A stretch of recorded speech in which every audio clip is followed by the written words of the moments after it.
Yo, what's up mga bossing? Capsrock here at ito na po yung full video restoration ng ating 49ers cap mula po sa pagpapalit po natin ng kanyang snap hanggang sa paglilinis hanggang sa paghuhulma mga bossing. So habang pinapakita ko po sa inyo yung pagtatanggal ng ating snap dito ay i-shoutout po natin ulit si Bossing Ryan Alves ng Batang 90s from Dubai, UAE. Yan mga bo, maraming salamat bossing sa iyong pag-subaybay lagi sa ating mga videos. At kung gusto mo naman na ikaw naman ang susunod na ma-shoutout sa susunod naming mga uploads, ay ang gagawin mo lang, i-comment mo lang yung pangalan na gusto mong ipa-shoutout at syempre ang iyong location. Ayan, so ayan, natanggal ko na yung mga snap at ito na yung ipapalit natin na snap dyan mga boss.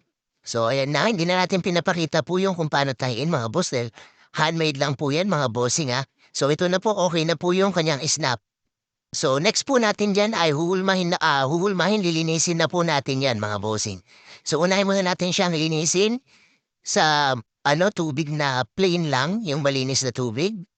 And then ibabad po natin siya hanggang sa lumambot yung kanyang mga dumi sa cup para madali po natin siyang ma-brush.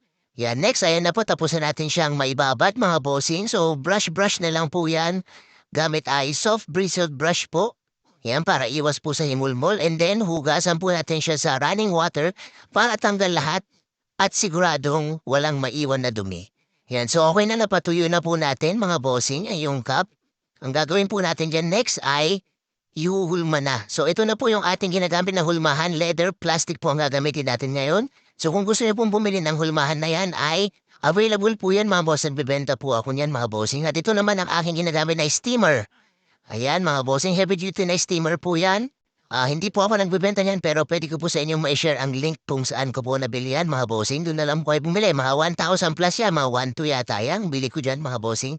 So, kung okay po sa inyo yung price na yon, ay pwede na po kayong mag-message mga bossing. Kung hindi naman, huwag na po kayo mag-message sa yung effort natin. So, ini-spray na po natin yan mga bossing and then ipapatuyo. So, ito na po ang result mga bossing. So, sa mga hindi pa po nakapag-follow and like sa aming page, please like and follow at pakishare na rin po ang aming mga videos na ina-upload. At ang aming pong location mga bossing ay sa Quezon City lang po.